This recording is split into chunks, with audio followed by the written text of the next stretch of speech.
Praise the Lord. Hallelujah. Sige, remain standing. Let's pray.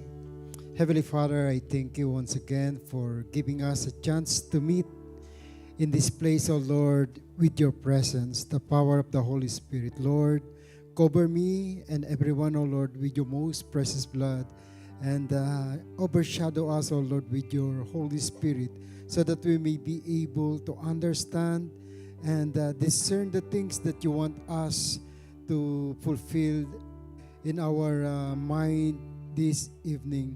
And Father God, after preaching the word, let the manifestation of your promises be unto us, the manifestation of your love, grace, and mercy be unto us, Lord.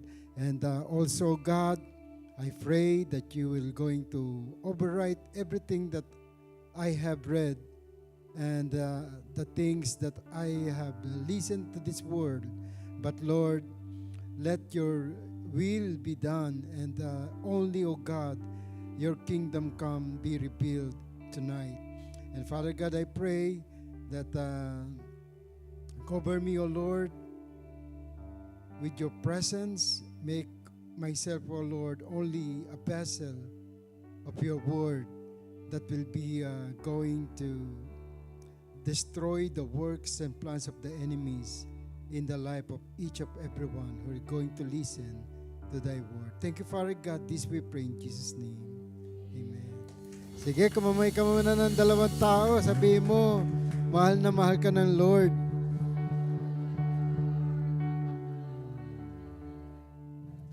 Amen.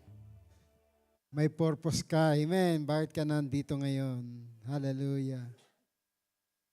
Praise the Lord. So, ang theme natin, no, in Genesis chapter, in Ephesians chapter 1 verse 18, sabi rito,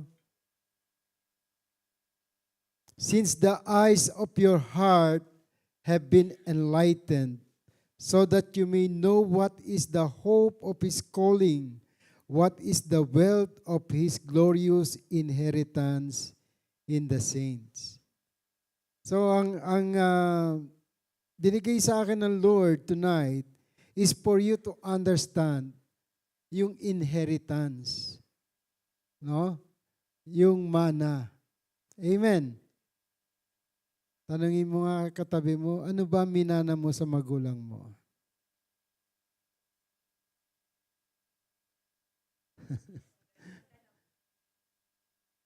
Marami, amen? Magagandang aral, minana natin yan. Amen. But the thing is, God has given us actually inheritance that will last forever. Yung hininga mo, actually, that is already inheritance to God. Eh. Tama? Kasi yung plano niya para sa tao, maganda. Amen. Genesis 2:7, God gave His breath. No? Yung breath niya, kaya tayo naging tao. Amen? Genesis 2:7, ano yun? Pakilagay mo nga dyan. And God created man, no? From the dust. The Lord God formed the man from the dust of the ground and breathed on his nostril. Meaning, may binigay na ang Lord before you are created. Ano? Ano binigay niya? Yung life niya mismo. Kasi yung breath, kapag wala ang tao, wala nang hininga, wala nang buhay. Di ba? Kaya ka nag-iiwan ng mana o inheritance sa mga mahal mo, lalo na sa mga anak mo, because you want them to give a good life. Yun ang unang purpose ng Lord. Kaya nang hiningahan niya ang lupa, ito ay naging human being o living being. Kaya tayo, yung life natin is not about what we eat, what we drink. It's all about what God gave us to live eternally. And that is the Spirit of the living God. Amen. So tingnan natin itong Ephesians chapter 1. Sabi rin niya rito sa beginning verse 3, no? Blessed is the God and Father of our Lord. Blessed daw siya, no? Jesus Christ, who has blessed us with every spiritual blessing in the heavenly realms in Christ. So, bago ka maghanap ng blessing dito sa mundo, i-check mo muna ang heart mo kung ikaw ay blessed spiritually. Kasi kahit na bilyon-bilyon ang pera mo sa bangko, mahirap ka pa rin. Hindi ka blessed kung wala kang Diyos. Amen. Naniniwala ba kayo ron? Lahat dito na may mga tao sobrang yaman, no? Nakahiga lang maghapon, walang ginagawa. Ang daming sakit. Tama? Do you think na-enjoy nila ang buhay nila? Yung sobrang yaman, ang daming bodyguard, hindi niya magawa yung mga nagagawa mo sa mundo. Yung bang hindi siya pwedeng ma-expose ng walang bodyguard, ng walang sobrang yaman niya. Amen? You are more blessed than them. Kaya nga kahit na bilyon-bilyon ang pera mo sa bangko, no? Bilyong isip mo rin ang gagana. Baka mawala, magkulang. Kahit na 5 duling, bibilangin mo yun. Kasi kapag nawala ang 5 duling sa 1 bilyong piso mo, hindi na 1 bilyon yun. Tama ba? Kulang na 100 millions na lang. Hindi ka na bilyonaryo. So remember, the blessing came from God and Father of our Lord Jesus Christ. Kaya napunta rito si Jesus Christ is because God wants you to be blessed. Not only physically but spiritual blessing. Sabihin mo sa katabi mo, ang inheritance mo, hindi lang hanggang Dubai. Hindi lang hanggang UAE. Ang inheritance na binigay sa iyo ng Diyos ay hanggang pagbabalik ng ating Panginoon. Amen? Hanggang lisanin mo ang lupa na ito. Yun yung pamana niya. Amen. For He chose you, sabi sa verse 4, for He chose you, He chose us in Christ before the foundation of the world, that we may be holy and unblemished in His sight in love. Yan ang katotohanan. For God so loved the world that He gave His only begotten Son. Ang inheritance na binigay niya sa atin walang iba, kundi ang pagmamahal niya at ang pagmamahal ng ating Panginoong Jesus. Sino rito in love ngayong February?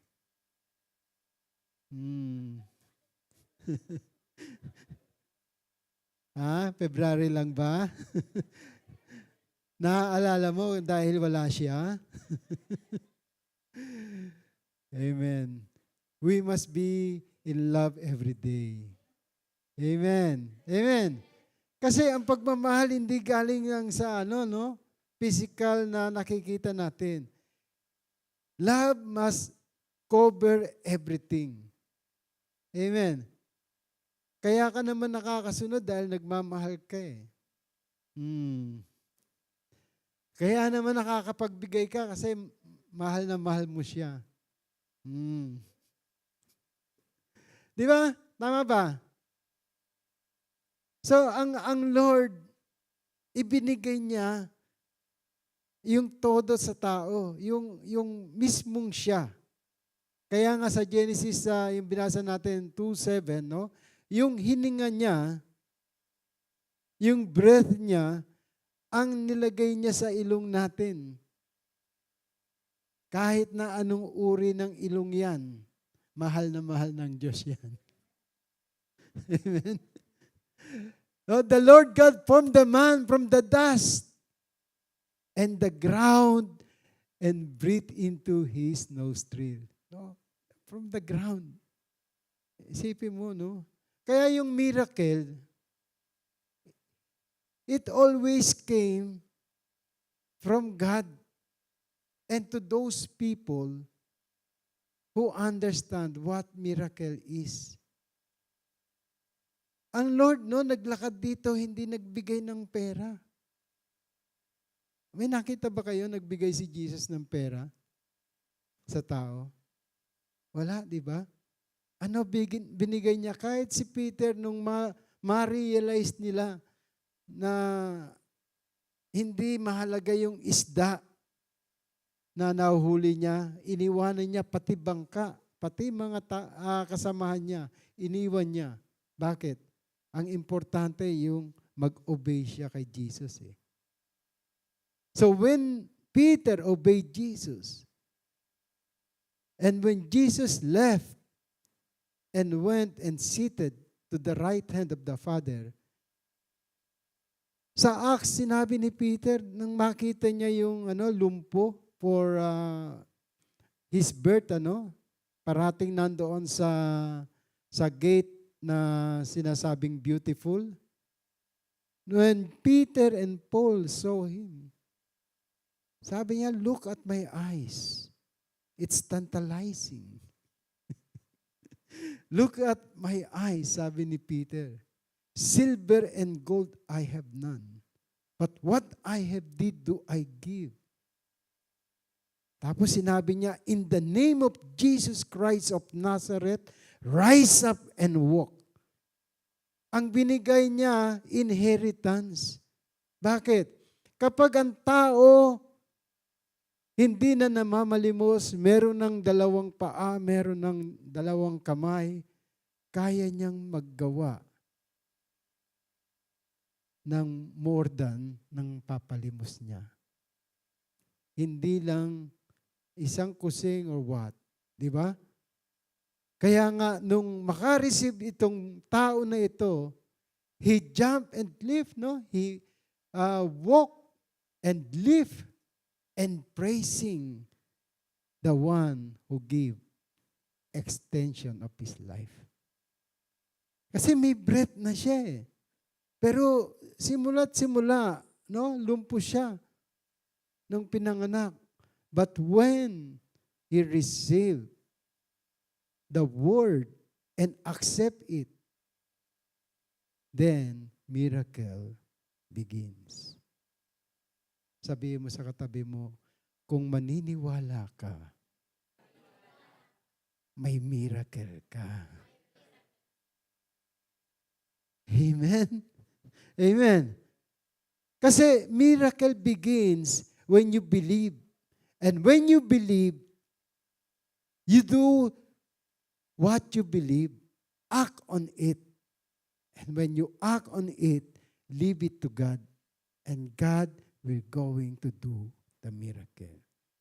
Kaya sabi ni Jesus Christ, ask anything in my name, I will do it. Wag nang ikaw. Sabi niya, hindi mo kaya. Amen. So when the devil comes into you, ask Jesus, Lord, I cannot compromise with the devil. Let it be. Your will be done. And then the Lord will going to do miracles in your life. Why?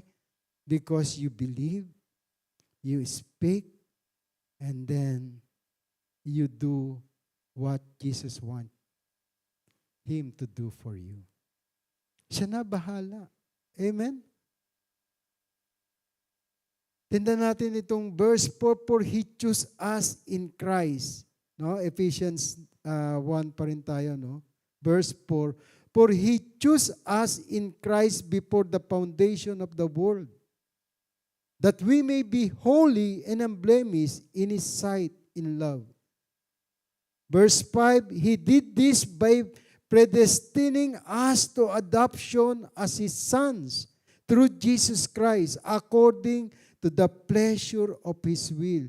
Kaya nung nandoon si Jesus Christ sa agony, no, na nagpe-pray siya, before siyang parusahan o before na dumating yung mga huhuli sa kanya doon sa garden, ano, nag-pray siya.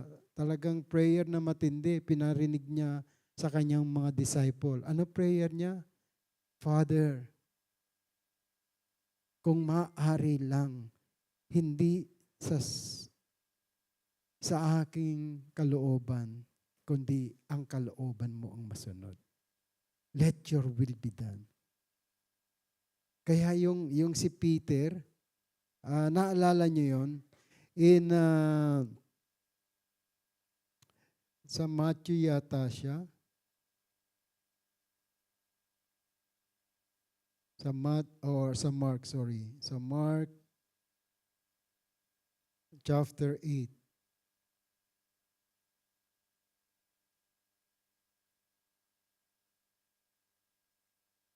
Sorry ha.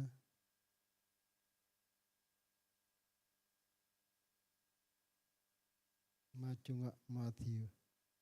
In Matthew chapter 16.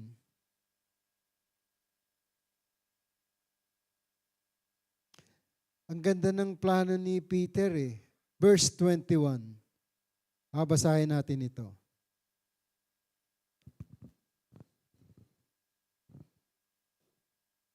Verse 21. From that time on, Jesus began to explain to His disciples that He must go to Jerusalem and suffer many things at the hands of the elders, chief priests and teachers of the law, and that He must be killed on the third day He raised to life. Pinaliwanag na ni Jesus kung ano mangyayari sa Kanya.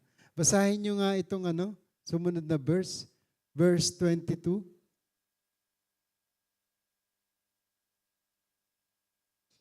Peter took him aside and began to rebuke him. Never, Lord, he said, this shall never happen to you. Kita nyo, ang ganda ng ni Peter. Hindi mangyayari yan, Lord. Hindi ka mapapako sa krus. Hindi ka pahihirapan over my dead, beautiful body. Amen. Hindi. Talagang kasi andun yung ni Peter, agresibo talaga siya eh. Pero alam na natin nangyari, 3 times niyang dininay si Jesus nung nakahang na siya sa cross. Amen? Tanungin mo nga yung katabi mo, how many times you denied Jesus? Kapag tinatanong ka, Kristiyano ka ba? Sometimes.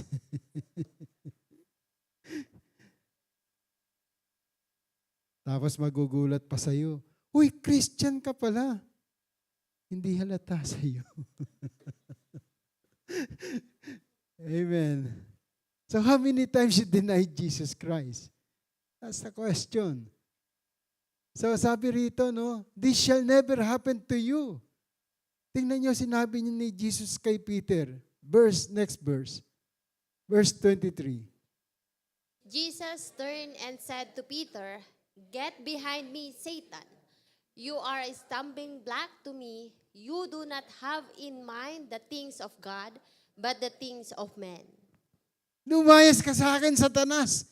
Isipin mo, 3 taong kayo magkasama, tapos sisigawan ka ni Jesus ng lumayas ka sa akin, Satanas. Ano feeling mo ron? Get behind me, Satan. You are a stumbling block to me. Why? Because you do not have in mind the things of God. The things of God is spiritual. The things of God is the inheritance that God wants you to have, not in this world. Kaya nga sinabi niya, no? But the things of man, yan ang nasa isip mo, kung ano lang yung makapagpapaligaya diyan sa dust na yan. Yan ang parati mong nasa isip. Amen. At nanahimik ang congregation. But that is the truth. Kasi sasabihin lang natin sa Lord, Lord, tao pa ako eh. Tao lang. Nagkakamali minsan. Tao lang, Lord. But that is the truth. Hindi ka pa naman santo. Pero ginagawa kang santo ng Lord. Amen? By His Word. Because the Word of God is Spirit. So if you have the Spirit of God every day, you will going to live in accordance to what God has planned for you. Amen. Eh Lord, kung hindi ako magtatrabaho, Lord, paano na ako? That's fine. Hindi naman sinabi ng Lord na huwag ka na magtrabaho eh. Amen? Ang problema kasi, mas inuuna pa natin ang mga social media in order for us to absorb the Word of God. Sabi ng Bible, seek ye first His kingdom and His righteousness. Ano yung sumunod? So the inheritance here on earth is only an additional because God knows already what you need, what we need. Amen. Kaya nga sabi ng Lord, no, alam ko kailangan mo ang damit. Alam ko kailangan mo ang pagkain. Alam ko kailangan nyo yan. Pero sino ang nagdagdag ng mga bagay na yan sa pagwo-worry mo?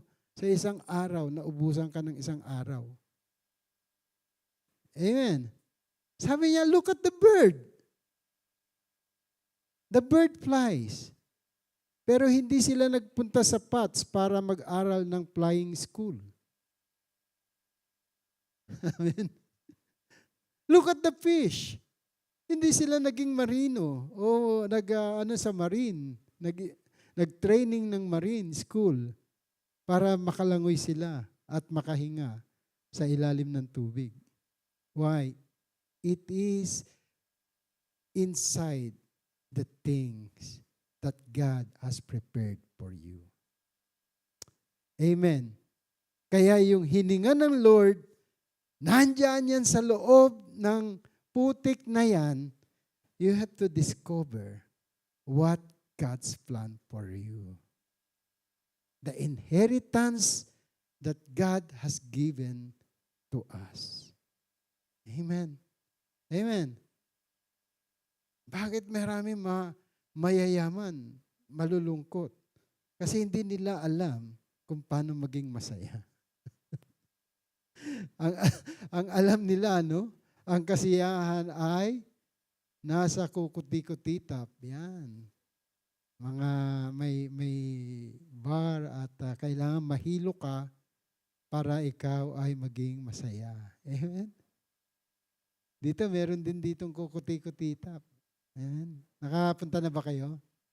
Sama niyo ako minsan. Ha?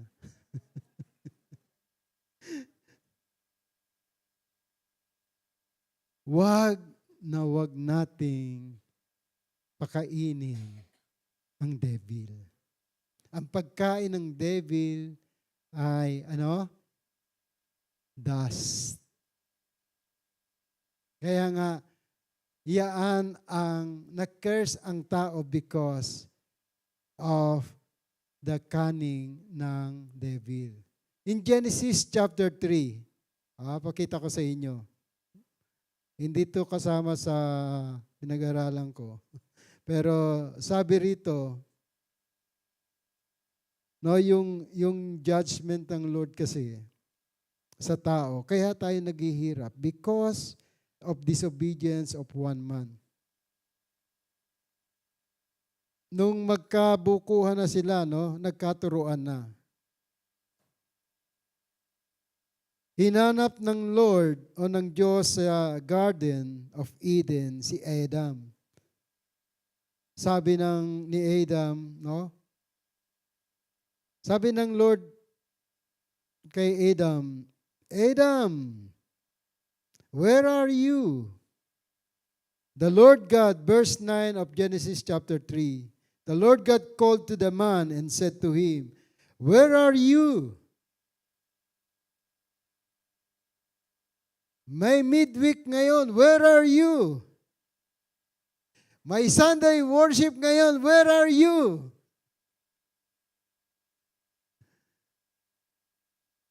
Kaya ayaw ni pastor na magpa-live. Kasi nakakatamad no? Makikita mo naman, traffic na traffic. Grabe ang traffic. Siksikan pa sa metro. Ano pang rason pwede nating sabihin? Pagod ako sa trabaho. Maglalaba ako ngayon. Ngayon ang washing day ko. Amen? Maraming reason para sabihin natin, Lord, sorry na lang. Meron pa akong ka-meeting. The Lord God called to man and said to him, where are you? Ano sabi ng tao noon, si Adam? The man replied, I heard you moving about in the orchard and I was afraid because I was naked. So I hide. So, kapag nabibisto ang tao, talagang magtatago yan. Pag nabisto ng Diyos, kung ano ang ginagawa mo sa ilalim ng puno ng mangga, magtatago yan. Amen? Either na ikaw ay lumutang at magtago, alam ng Diyos kung ano ang ginagawa mo.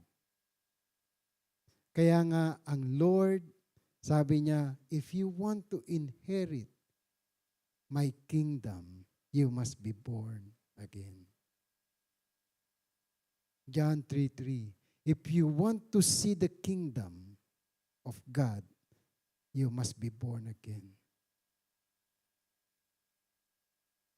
Inulit niya sa verse 5, unless a man be born of water and spirit, you cannot enter the kingdom of God.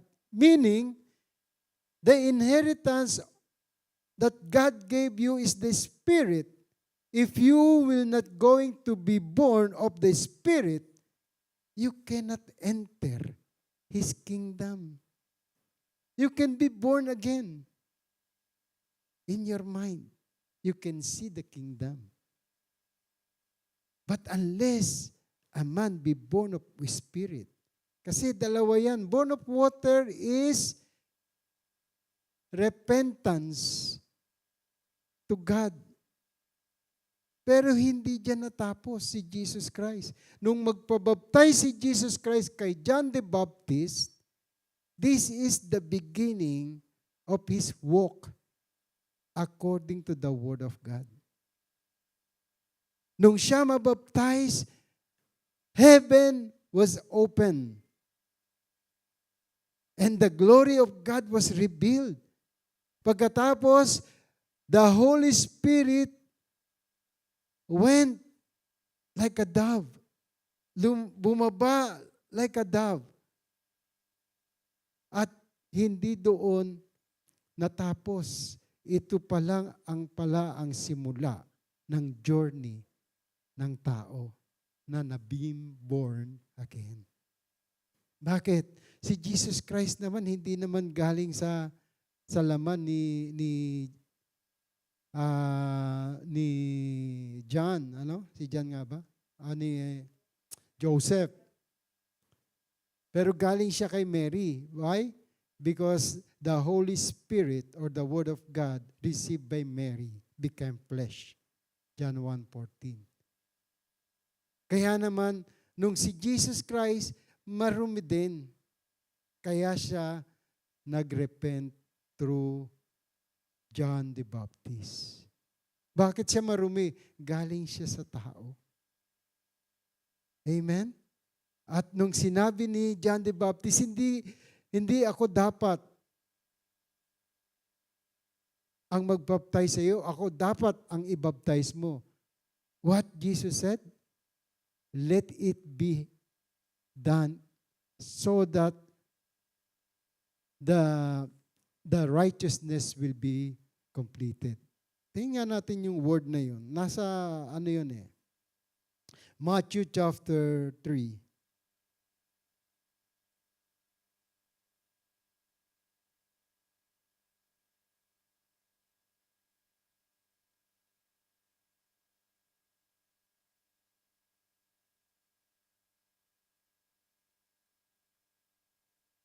Verse 15. So Jesus replied to him, let it happen now, for it is right for us to fulfill all righteousness. So Jesus Christ, kaya siya nagpabaptize, kaya siya nagrepent publicly, so that all righteousness will be fulfilled. Because Jesus Christ is the fulfillment of the prophecy of all the prophet. Right? Sabi niya, think not that I come to destroy the law or the prophet. I have come not to destroy but to fulfill. To fulfill what? All righteousness that God is looking to His creation. Hindi niya nakita ito kay Adam and Eve dahil nagkaroon ng kasalanan. Now, to fulfill all righteousness, Jesus Himself became a man. The Word that became flesh dwell among us. Kaya sabi niya, ayan, basahin nyo nga, Matthew 3:15. Let it be so now. It is proper for us to do this to fulfill all righteousness. Then John consented. Then verse 16. As soon as Jesus was baptized, he went up out of the water.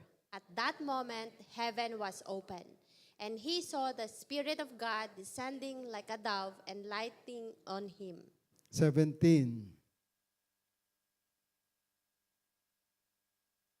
And a voice from heaven said, "This is my Son, whom I love. With him I am well pleased." Sabi mo sa katabi mo, ikaw ay anak ng Diyos.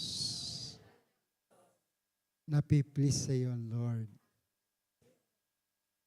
Kaya ang inheritance mo, dapat na-enjoy mo na ngayon.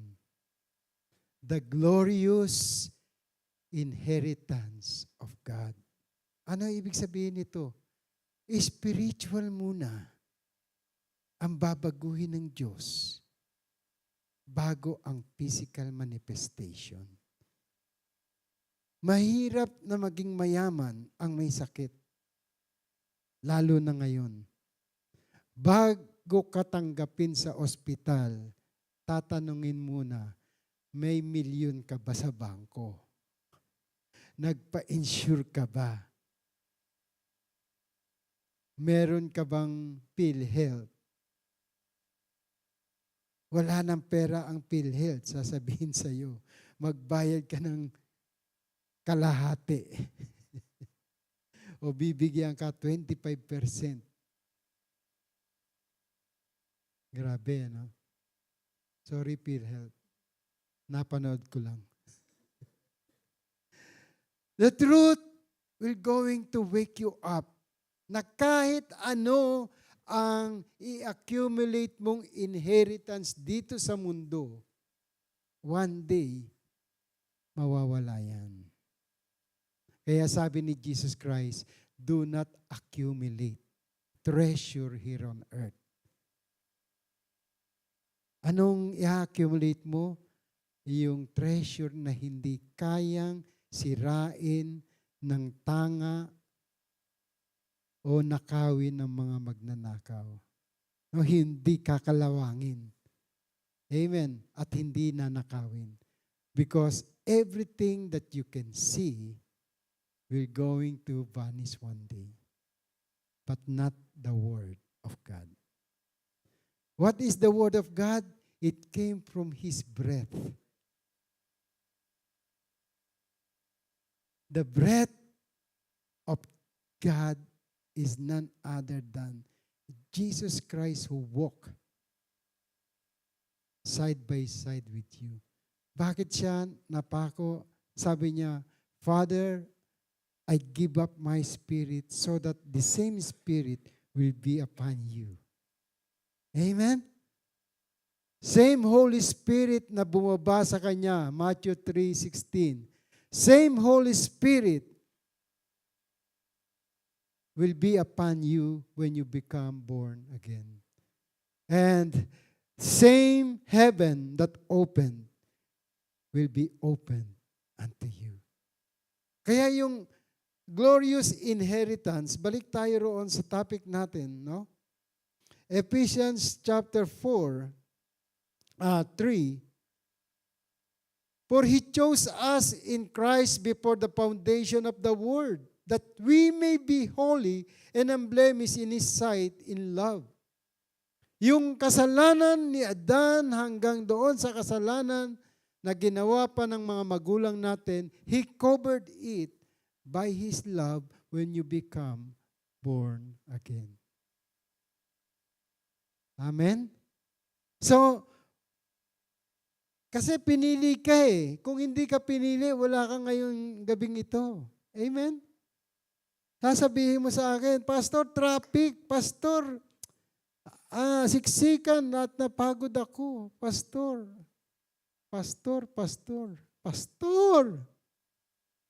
hindi ako naka-schedule ngayon. Pastor, maraming reason na pwede nating sabihin. Sabihin mo sa katabi mo, you are blessed.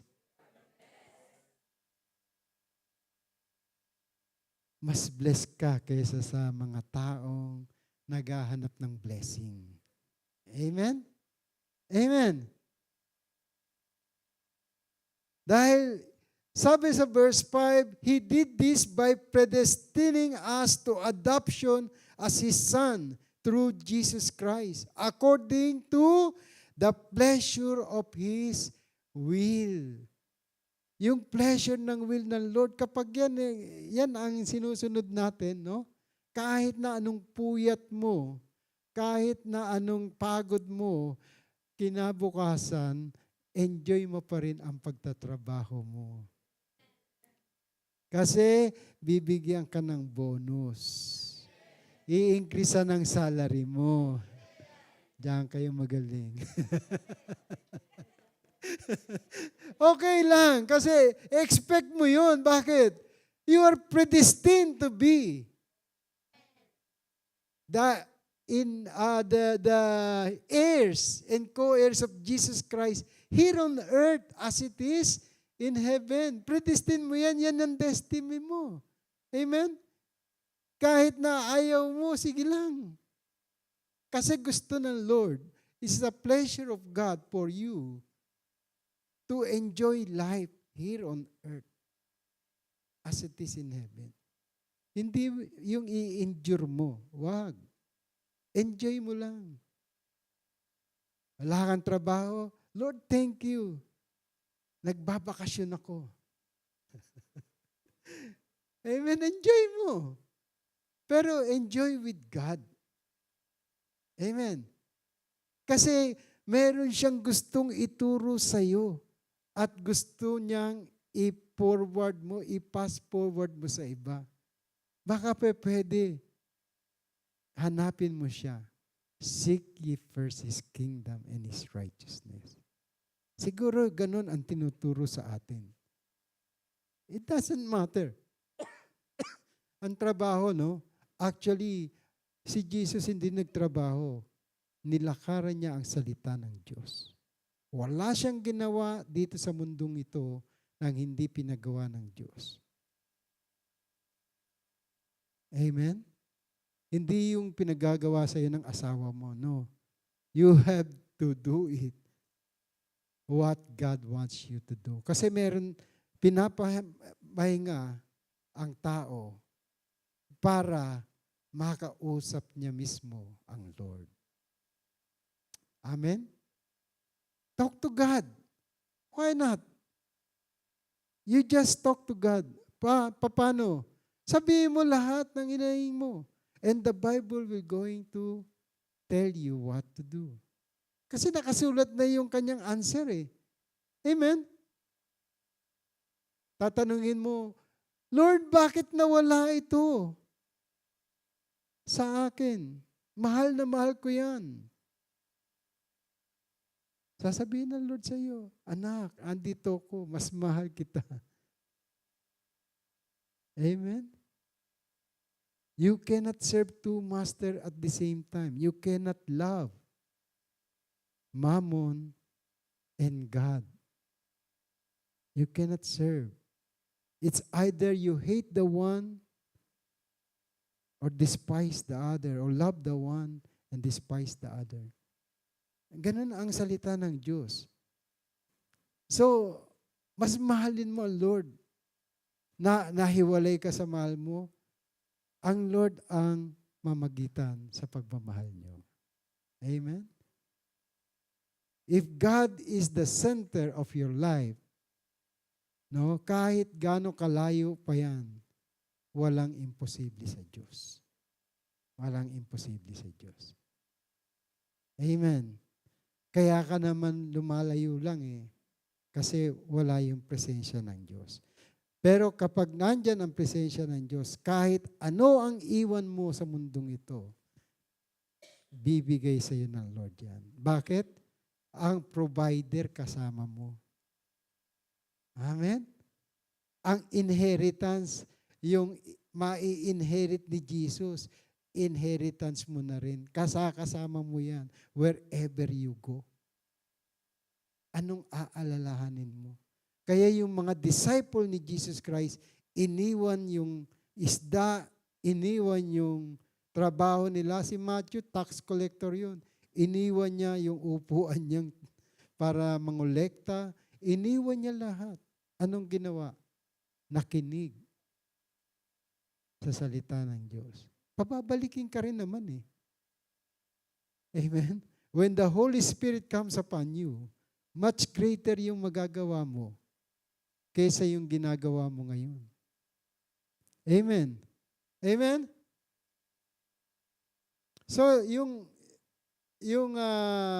ano natin, no, sa verse 6, sabi rito, to praise of the glory of His grace that He has freely bestowed on us is His dearly loved Son. Verse 7, in Him we have redemption through His blood, the forgiveness of our trespasses according to the riches of His grace, that He loves us, He loves on us in all wisdom and insight. Kaya yung mga mystery, yung mga hidden things na hindi nakikita ng ibang tao, makikita mo. Bakit? Kasi nga, tinago yan sa kaalaman ng marami, pero ipinagkaloob sa iyo. Hindi mo na kailangang mag-aral ka pa o magpaturo ka pa sapagkat inside you is greater than the devil who is in this world. Ang kailangan mo lang focus to the word. And you will going to understand it. Amen. Huwag ka mag-focus doon sa mga kung ano-ano sa mundong ito. Focus ka lang sa word. Uy, may gera na sa Pilipinas. Andyan na. 3 na mga incheck. Nakapokus si pastor. Oh? Hindi, nakapokus ako kasi we have to be alert on what is happening also. You be alert, not to focus. Nakapokus ako sa Word of God. You will hear wars and rumors of wars. Famines, pestilence, earthquake in diverse places. All these things will happen to come. And the end is not yet. Ano sabi ng Lord? The gospel of the kingdom must be preached first throughout the world para wala kang masabing, walang nagturo niyan sa akin, walang nagsabi niyan sa akin. Amen? Wala tayong reason sa Lord kapag dumating siya in an instant.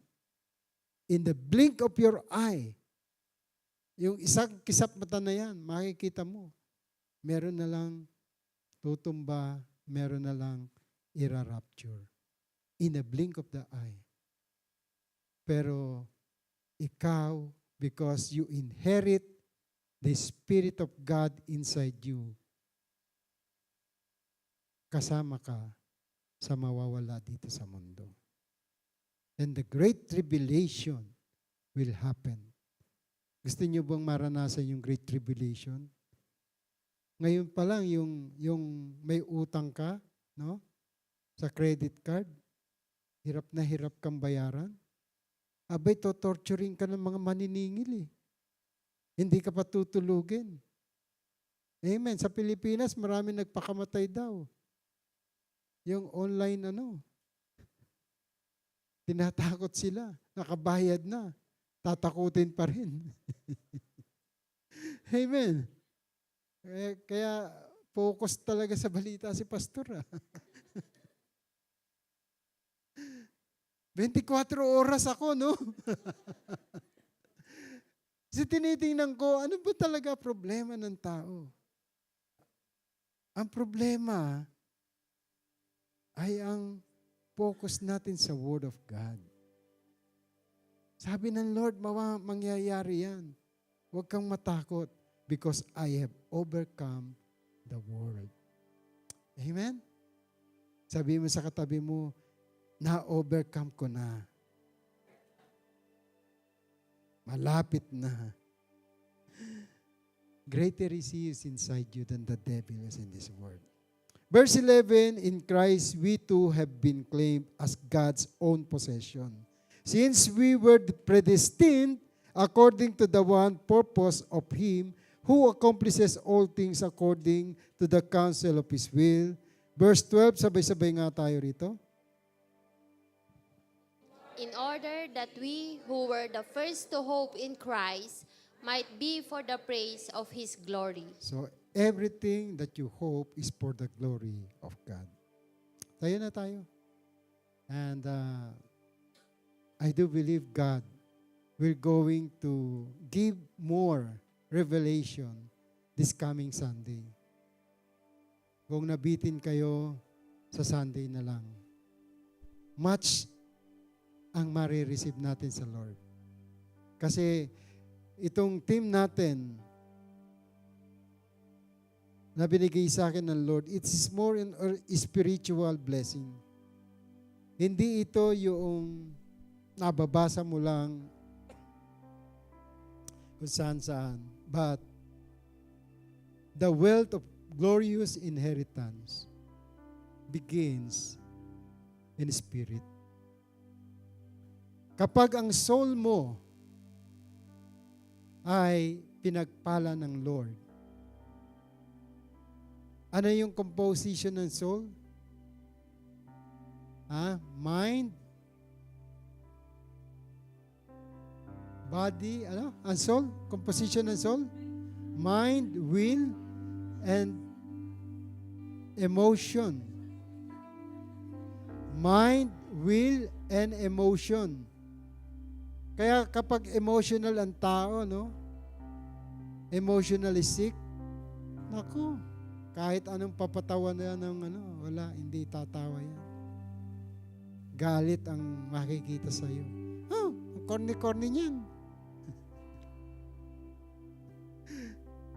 Kapag ang mind tortured, walang papasok dyan. Amen. Kahit na anong sabihin mo, ito gawin mo, ito gawin mo. Walang papasok dyan. May sakit eh. Yung will. Kung ano will niya, yun ang gagawin, hindi will ng Diyos. Ano ang kasagutan?